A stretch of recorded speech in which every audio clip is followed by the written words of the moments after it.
You break up with someone, and suddenly every memory is framed as proof that they never really cared. Or you get into an argument with your mom and you leave convinced once again that she just doesn't get you. Or maybe you walk into a work meeting with the story that your boss doesn't respect you, and now every glance or tone of voice becomes more evidence. If this sounds familiar, you're in the right place, because that's confirmation bias. And it's working hand in hand with a set of mental strategies called defense mechanisms. Together, they keep you feeling justified and self protected, but they also keep you stuck and locked inside the same limiting beliefs about yourself and everyone around you. Today, I'll explain what confirmation bias really is, how your defense mechanisms support it, and my top 5 research backed steps to interrupt your confirmation bias so you can create joyful, connected, happy relationships. So stay tuned. Welcome back to the podcast. I promised you in last week's podcast that I would talk about confirmation bias soon. And so we have rearranged the schedule to make this one come out right after that the last one. So if you, and all the episodes stand on their own. So don't worry if you haven't listened to last week, but I've been just talking a lot about defense mechanisms and how not to be defensive. That's what the podcast last week was about. So if you want to learn how to not be defensive when you talk, go listen there. But today so some of this will be a tiny bit overlapping, which I think is good. That's why I tried to put them together.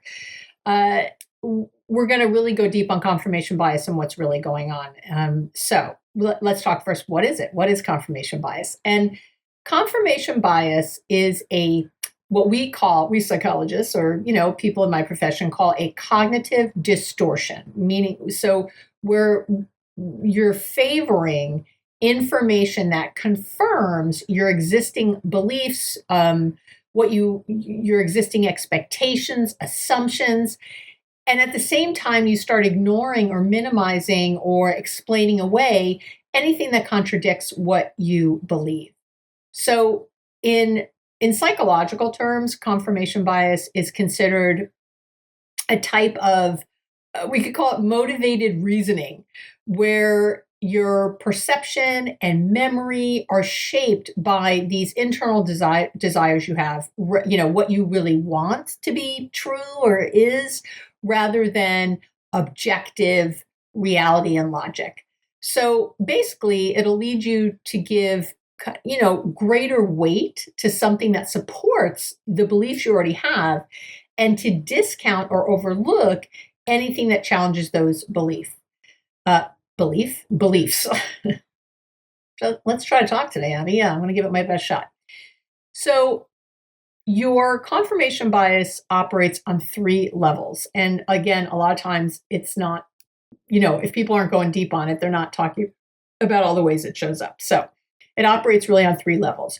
One is selective attention, where we notice evidence that confirms what we believe. So we pay kind of selective attention.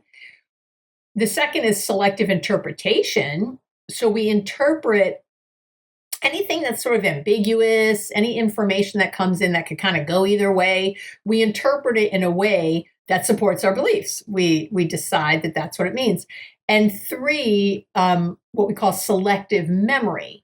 So that's where you only recall details that fit your narrative.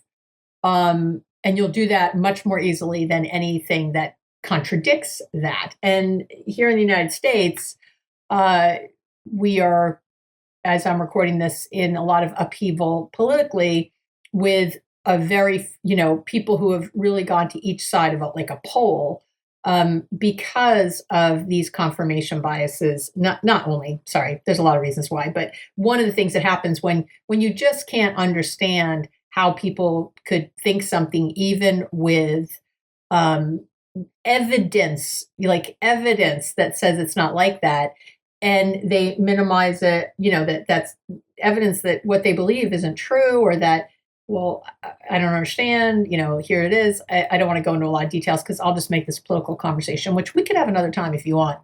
And it gets really messy and people can't understand why people aren't listening. And confirmation bias has a lot to do with that.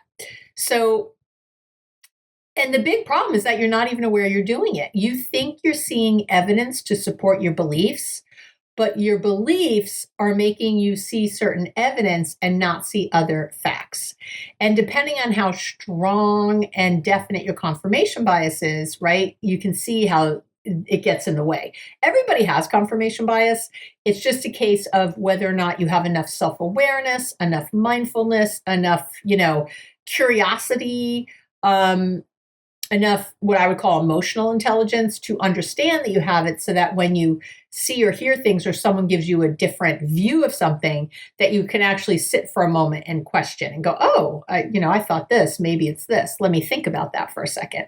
So that's what that is. So let's talk about why it happens. There's a neuroscience of being right.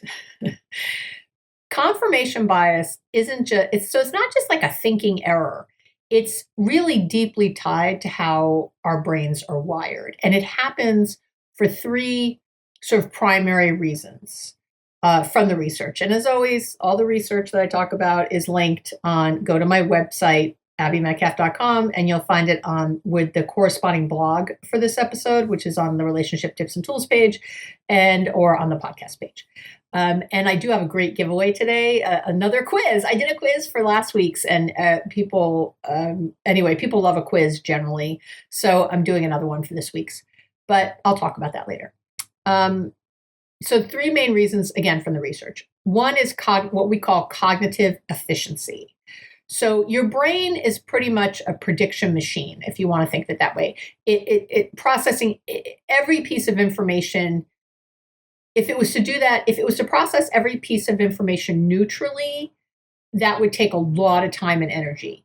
So it builds shortcuts to conserve effort. And once you have a belief about something, my partner is selfish, all women are gold diggers, your boss doesn't value you, I'm not good at relationships, whatever. Once you have a belief like that, your brain starts scanning for information that reinforces that belief, and it becomes easier and faster to keep that story alive than to reevaluate it.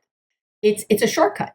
And this shortcut process is largely handled by a part of our brain called the prefrontal cortex, which is involved in decision-making, values, judgment, complex reasoning. But when you're under emotional stress, the amygdala, another part of your brain's, alarm system, we've called it, will come and hijack all that rational thinking. Your prefrontal cortex and your amygdala are never online at the same time. You're either in one or the other. So if your amygdala comes in and hijacks that rational thinking because you're in high stress or anxiety or something else, it now that my rational thinking is gone and those biases are even more entrenched. And this creates a feedback loop. Okay. So emotion fuels your beliefs.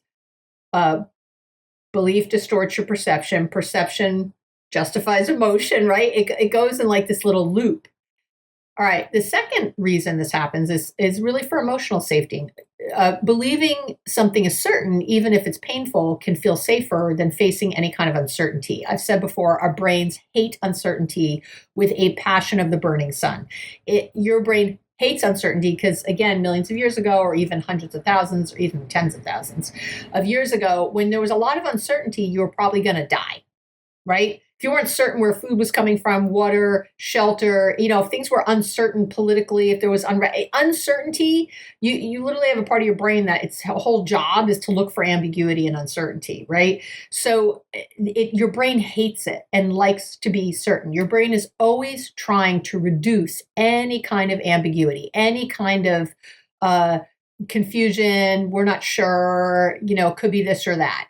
If you believe people always leave, or that you're unlovable, your brain prefers the discomfort of that belief to the vulnerability of hoping for something better and being disappointed. I know. I'm sorry. Yes. And there's been a lot of studies. Studies have shown that confirmation bias is stronger when our beliefs are tied to our personal identity, or deeply held emotions. So this is big. Again, if you think of the political climate here in the United States, there's a lot of personal identity that gets involved, especially with our President Trump. People who it's like their whole person. Some people, it's like their whole personality is this man. So again, and then all this confirmation bias that goes along with it. So our, and I'm not saying everyone who voted for Trump does this. I'm saying we all know a huge or a faction of the population that does this. So, and again, these deeply held emotions and what that is. So it's confirmation bias really takes over. And the more invested you are in being right, the harder it is for your brain to let in any kind of contradictory evidence, any kind at all. I know. So it's really, it's why conversations, again, I'm just thinking of politically because they're so obvious, but it's why any conversation like that can make you feel crazy. Okay. And then the third reason is reward chemistry. So being right, believe it or not, feels good because it triggers your brain's, how do we say it? I always say this wrong word. I always say this word wrong. It's dopanergic. I'm trying to remember the word. It's our brain's dopamine reward pathways. Dopaminergic. I think that's how we say it. Sorry. I feel like I should know this because what I do. But it does trigger those brain's dopamine reward pathways, particularly in a part of your brain called your ventral striatum. And there's one, when I was researching for today's podcast, I read this one study. It was just this amazing, it was a functional MRI study, fMRIs at USC. It's like Kaplan, Gimbel, and Harris. I don't know. I'll link to it in the notes. They found that people's reward centers lit up when they encountered information that confirmed their political beliefs, suggesting that confirmation bias, right? It's not just cognitive, but like pleasurable. I know, isn't that nuts? So anyway, I think it's why a lot of what I read about confirmation bias, a lot of the research and the newer research had a lot to do with politics, which makes sense given the state of the United States, because I was reading a lot of research from here in the US. So anyway, just really interesting, right? Really kind of fascinating. So when your brain locks in on a belief, it literally rewards you for keeping it, regardless of whether it's accurate or helpful in your life. I know. So just let that sink in for a minute. So I say all this because I don't want you to beat yourself up. I want you to realize that, again, you should overcome it. We need to work on this, but there's something very biological going on. Okay. So let's talk about how defense mechanisms reinforce confirmation bias. Okay. So, and again, I did an entire episode on defense mechanisms. I also talked about them last week. I'll link to it. But defense mechanisms are basically unconscious strategies that your psyche uses to protect you from emotional pain, from conflict, from unacceptable impulses. These all relate back. Defense mechanisms. Sigmund Freud made them famous. He originally introduced these concepts, but they've been expanded on a lot in modern psychology, et cetera. So they're, as much as a lot of what Sigmund Freud originally said was, I think, a lot of hokum, there's a lot that he said that was really great and brilliant. He was obviously very brilliant, but that we've looked at now and we've really been able to, quote unquote, like prove and have research about, which is really what I care about. So when your confirmation bias is running the cognitive show, is running your thinking brain, your defense mechanisms really play like a supporting role, and they help you hold on to distorted beliefs by shielding you from discomfort, from guilt, from vulnerability. And again, I'd really love for you to go back and listen to the episode I did on defense mechanisms, but I want to hit on a few of the more popular ones right now. And I did create a great giveaway for today. It's a quiz that I'm calling "What's Your Go-To Defense Mechanism?" I know, isn't that cute? It's a little quiz. Because as I always say, if you can, any of this stuff, labeling ourselves with our attachment style, or I don't, I'm sure all of us have taken the Myers-Briggs, I'm an ENFP. It's so much fun to kind of have some self-reflection and that kind of thing. And my test is not normed on millions of people. It's a quiz I created myself, come on. And so it's not like it's you know it's like a real test somewhere. Just know that. But it's a great way to have some self-reflection, I hope, to have some self-awareness, and just to be thoughtful. That's why. And I did a quiz because in the past, you all have said to me, we love when you give us a quiz. So I did it last week and this week. Don't expect it every week, but sometimes it's fun. All right. So let's talk about a few of the defense mechanisms. Denial is probably the most common one we talk about. And that's really just the refusal to accept reality or facts, and really blocking external events from your awareness. I want to be clear, denial is not lying to yourself. It is, you really believe it.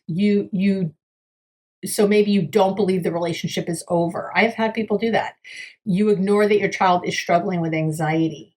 Again, I've had a lot of times someone has come to me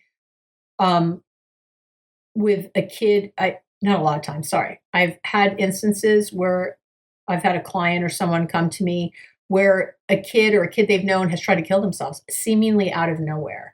And there was actually a lot of signs before. I will say, if someone really tries to kill themselves, there's often not right then, but usually earlier, when they're really struggling through the depression, before they've made a decision. And I've had parents crying in my office, or friends on the phone, just like, how did I miss this? How did I miss? And it is how denial works. It is. It's this. Denial's real. Your brain. It's too painful. Your brain. Maybe this parent didn't know what to do about this, or maybe there was a stigma around mental health they didn't want to deal with. Who knows? And there's just this denial, and so sort of not seeing it. I know it sounds crazy, but it's really not seeing it. You might minimize a friend's toxic behavior. I've talked to a lot of you who are in toxic relationships, and it takes so long sometimes to get out of them because of denial of some of it, like just not believing it, especially when a relationship has changed over time, when it starts one way and then goes to another way. And when you pair denial with confirmation bias, you're going to interpret all neutral or negative evidence in a way that reassures you nothing's wrong. It's a short-term coping mechanism in its moment that is going to reduce any of your psychological distress, right? But ultimately delays any kind of adaptive problem solving.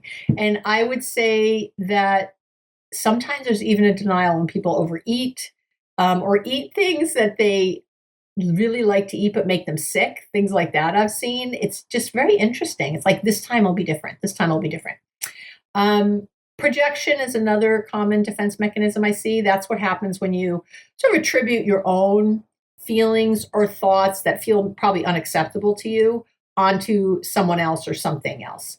So if you're feeling insecure in your parenting, you might accuse your partner of being critical even when they're not. Or if you're angry at a parent but don't want to admit it, you may interpret them as angry or controlling, right? I always think back to when I work in hospitals and rehabs and things. Invariably, someone say, "My counselor hates me," and it was like, "You hate your counselor." I got to tell you, I very rarely met a counselor who or a nurse or something who hates a patient or a client. It just doesn't work that way. We sort of know that people, depending on what kind of work you do and how acute, right, it is, how close to trauma it is, that people are going to come in with a lot of problems and a lot of issues and whatever. We're trained for that. We don't. But I've had so many patients and clients say, "Oh, this person hates me. The doctor hates me. Whatever." It's usually because you don't like them. Just want to say. And so the confirmation, when that's happening, your confirmation bias helps you sort of spot the signs that prove your story about them hating you or whatever, right? Do you see how that works? I know. Rationalization is another common defense mechanism, and that's what happens when you offer logical sounding explanations to justify, again, kind of unacceptable behavior or feelings. So you might lash out at your teen, but tell yourself, oh, it's because they weren't listening, or they drove me to it, or they needed a wake-up call. Rationalization allows you to maintain your image of being like a reasonable, loving person, while confirmation bias filters in only the evidence that supports that justification, right? I know, sort of brilliant. Sort of brilliant. Minimization, that's another one I see a lot of. That's what happens when you, another defense mechanism that happens when you downplay. Let's try downplay, Abby. When you downplay the significance of an event or the significance of an emotion, again, to protect yourself from any kind of psychological discomfort, you tell yourself, it's not that big a deal. Maybe that your sibling never checks in with you, or that your mother or father never went to any of your sporting events as a kid, whatever. Or you dismiss your partner's withdrawal by saying, oh, everyone gets tired. Your confirmation bias will then ignore or underplay any kind of emotional data that comes up that could signal a deeper problem. And again, then later you get, quote unquote, blindsided by something, or something shockingly happens or seems to happen overnight. So let's talk about how confirmation bias shows up in different relationships, because I've definitely noticed it in a different ways, and I think people don't always identify it. So with romantic partners, if you believe your partner is emotionally unavailable, you'll focus on every moment they don't ask how your day went, right? And you'll ignore the times they cook you dinner or initiate affection. Your confirmation bias is going to only select the evidence that supports your narrative. So, and then meanwhile, right, defense mechanisms like projection, accusing them of never trying, or denial, maybe even pretending you're not hurt, those are going to kick in to avoid confrontation, to avoid vulnerability. And again, I mentioned this last week's podcast, or episode, but I want to say again that the reticular activating system, or your RAS for short, also plays an active biological role in reinforcing confirmation bias. Confirmation is psychological. It's a psychological construct, whereas, although it has some biological pieces, right, which we talked about, get that pleasure center getting tickled there. But there's also your reticular activating system, which also reinforces confirmation bias. They work alongside one another. And your RAS is, again, a filter between your conscious and your subconscious, and it's at the part of the forebasal ganglia in your brain. Anyway, it's how information is filtered. So what you consciously believe will show up because of what biologically you'll start to look at. I talk about it last week. Go look. I talk about it in a bunch of different. I have a whole chapter in my Boundaries Made Easy book about RAS and other things. So you can go listen there if it interests you. Let's talk about friendships and how it shows up. If you believe that people always abandon you, you might behave anxiously or pull away kind of preemptively in friendships, which subtly is going to push people away. And then they're going to respond probably by creating distance. So then your belief gets confirmed, right? So you might rationalize their silence. Oh, they were never that good of a friend anyway. Or even deny, again, that you're upset as a way of dealing with that. So you see, again, confirmation bias and your defenses reinforce one another. With your family dynamics, parents, siblings, if you've always seen your parent as critical, you'll tune in to every raised eyebrow, every unsolicited opinion, And you're going to ignore the gestures of love, support, or appreciation. And I would say projection is really common in these relationships. We accuse our parents of judging us when we're the ones judging ourselves. Sibling relationships get tangled in these the old childhood narratives. Maybe growing up, your brother was really selfish. But you both moved out when you were 18 and now you're 40. It's like, do you even know this person anymore like you think you do? So if you see your brother as selfish, every miscommunication becomes more evidence, even if his actions were unintentional or even if he did a lot of other things that weren't selfish. Again, this is where we get kind of stuck. In parenting your kids, obviously, confirmation bias, right, can cause you to misread your kid's behavior because you, again, have like a distorted lens. If you believe your kid is lazy, you could miss signs of anxiety, executive functioning issues. I've seen it over and over. You may minimize their struggles. They're just being dramatic, or they need to learn tough love. Now you're rationalizing your own reaction, right? They need to learn tough love. Rather than really exploring what's truly going on, rather than asking questions and digging deep. So, I know. Let me have a sip of water. And let's go into, hold on, my 5 research-backed steps to interrupt confirmation bias and lower your defenses, I would say, right? Okay. Number 1 is to practice mindfulness and cognitive self-awareness, right? You had to know that there was no way we'd be discussing how to shift confirmation bias without talking about the need to be mindful and work on your blind spots and work on your self-awareness. Again, I did episodes on all those things. I have a meditation starter kit. I have a mindfulness starter kit for free.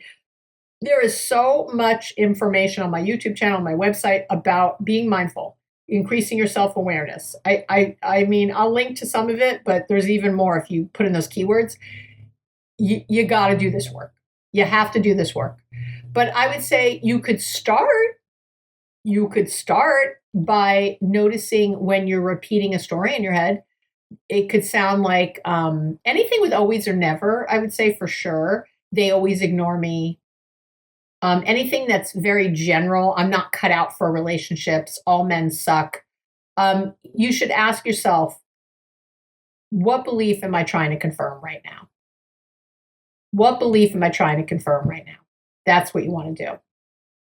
We call this in cognitive behavioral therapy, CBT, or what we do generally in therapies, we call this cognitive monitoring. And it's a skill that the research shows will reduce these cognitive distortions. This is all a distortion. When you're confirming something it's not real, when you're in one of your defense mechanisms, one of your, it's all the brain distorting information.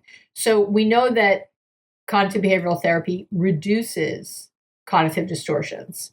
And more important, I think just as importantly, your emotional reactivity to things. So we got to work on it. I say with love, right? So that first thing, what's the story I'm telling myself about this? Really, really helpful. What's the narrative? And why is it here? And what is it helping me do? And was it hurting?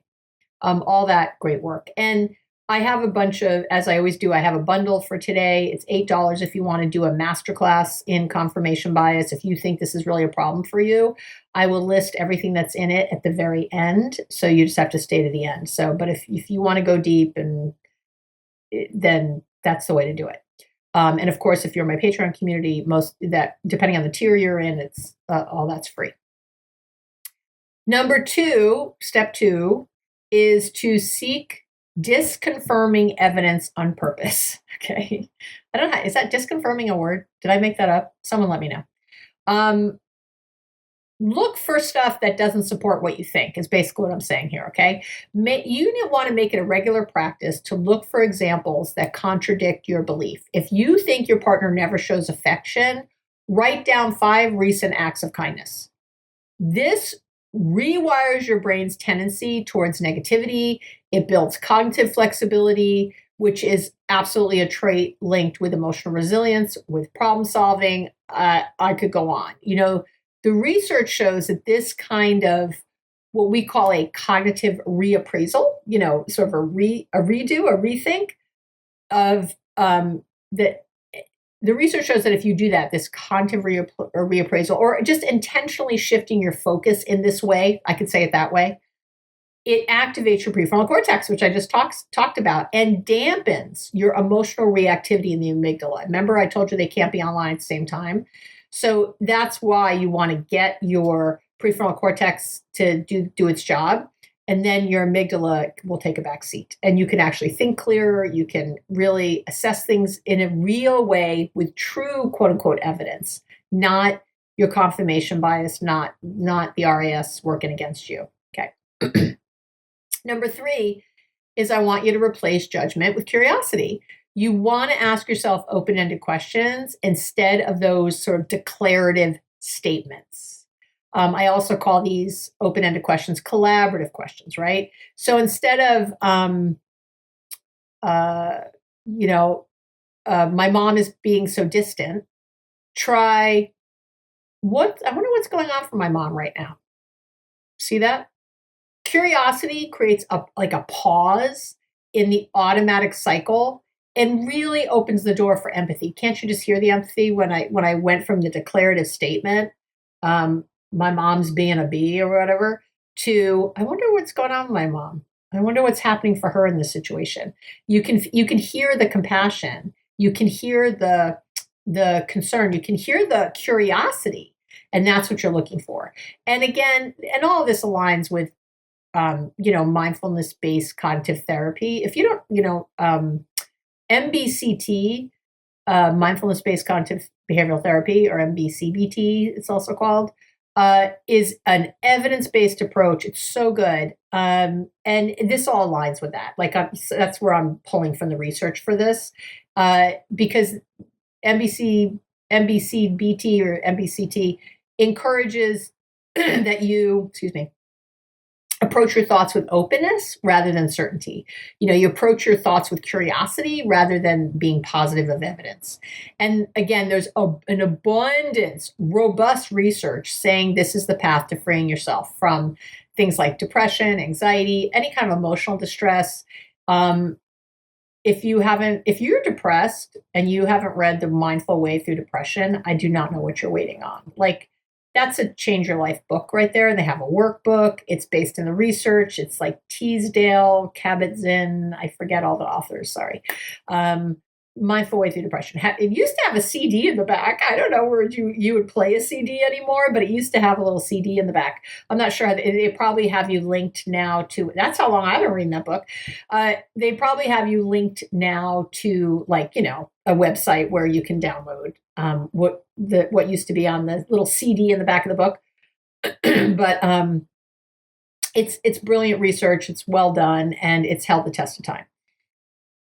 Even if you have your depression, quote unquote, under control, I would still look to get, and I don't get any money from them, obvious. I hope it's obvious. Anyway, step 4, learn your go-to defense mechanism. I think this is really important. You have to notice how you typically respond when you are emotionally threatened.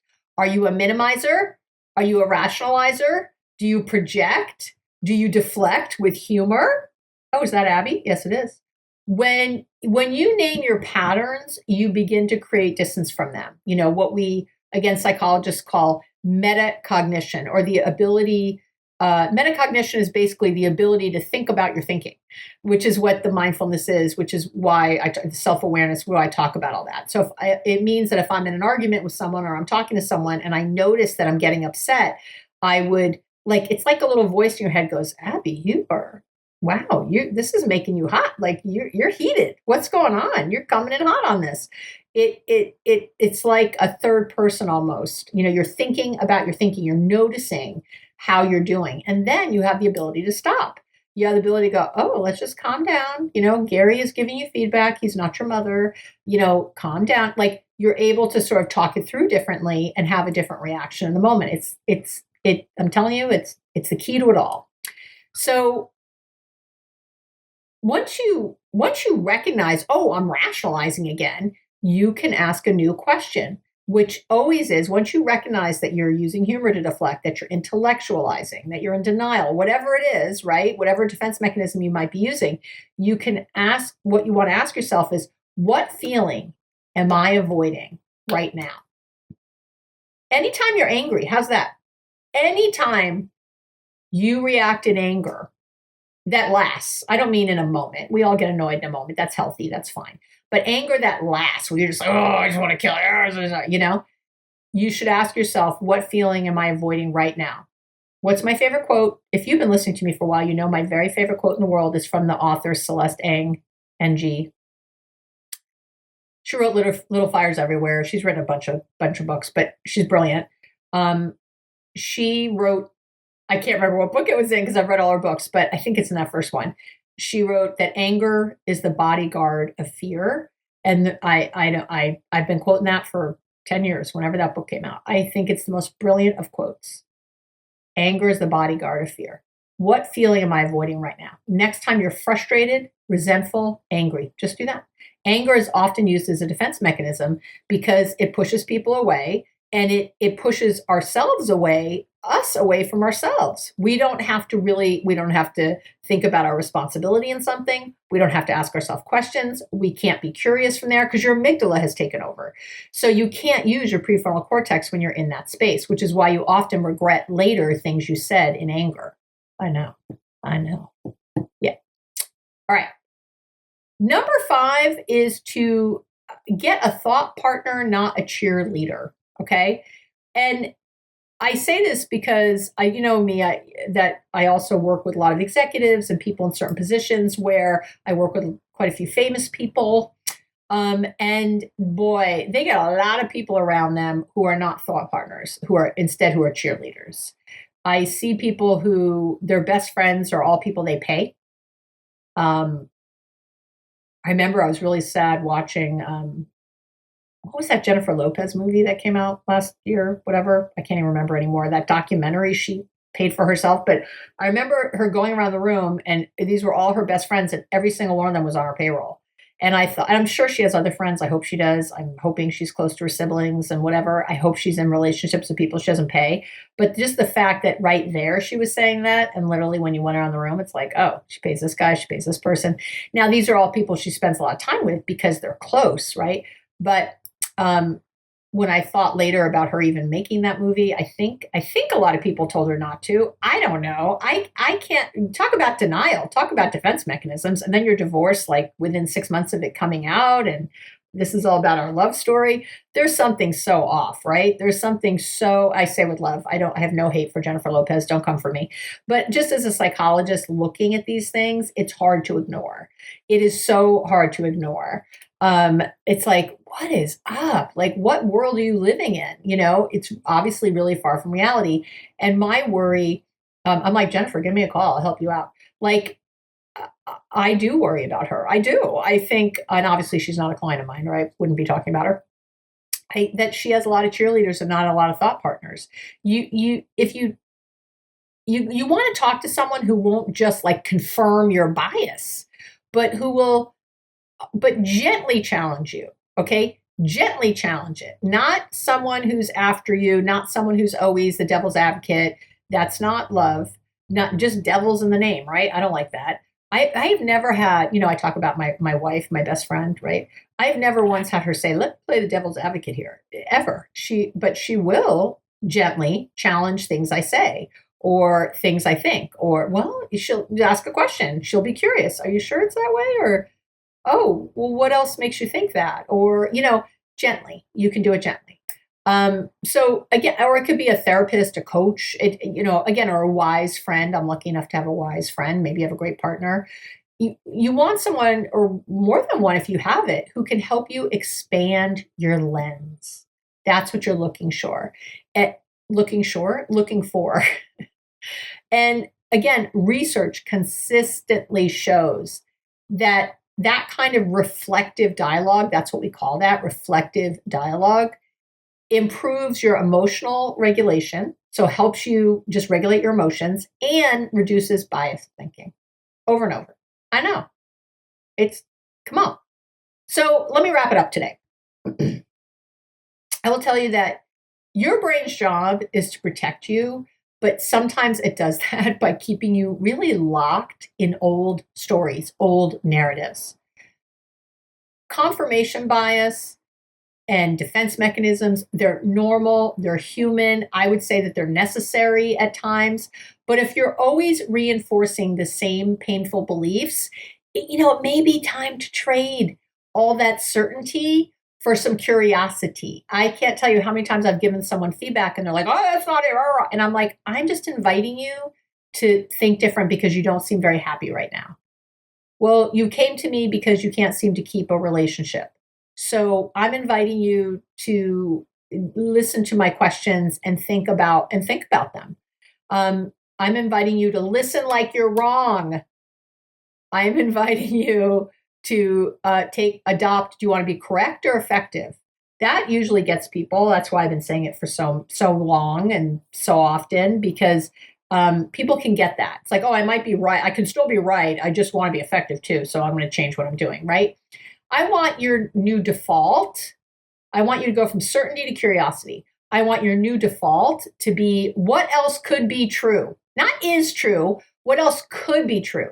That question might be the opening that you and your nervous system need to breathe, to connect, to grow. What else could be true? So there you have it. Definitely would love for you to come get the quiz. What's your go-to defense mechanism, right?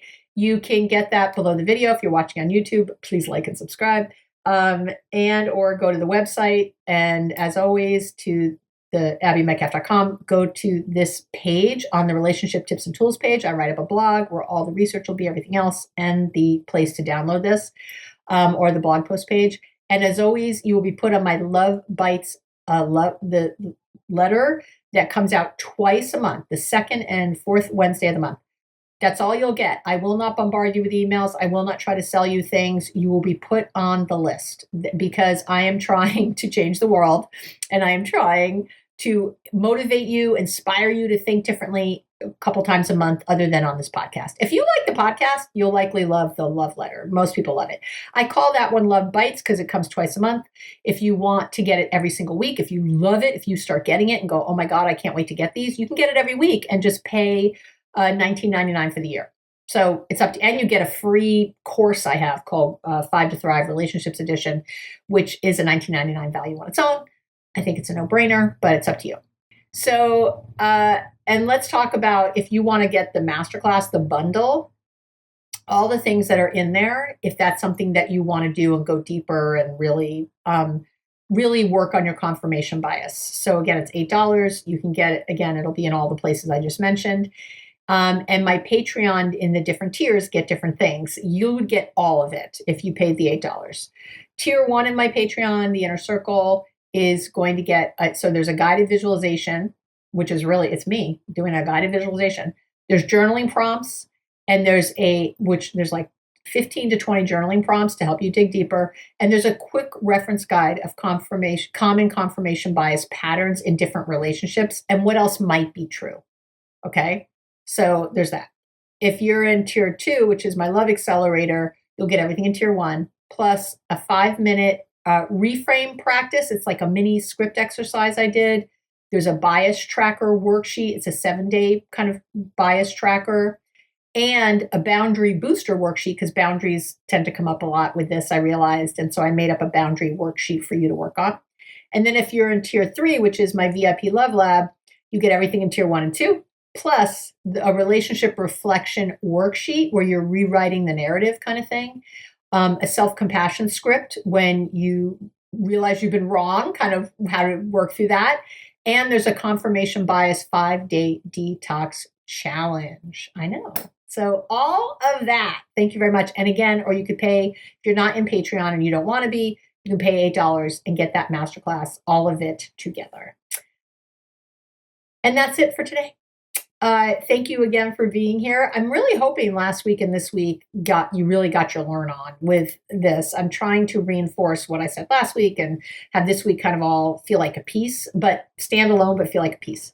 As always, I'm so grateful to be here with you. If no one told you today, you are worthy of love. You deserve love. You deserve to be in loving, reciprocal, connected relationships. And I'm here to help. All right. Mwah. Have an amazing week, and I'll talk to you really soon.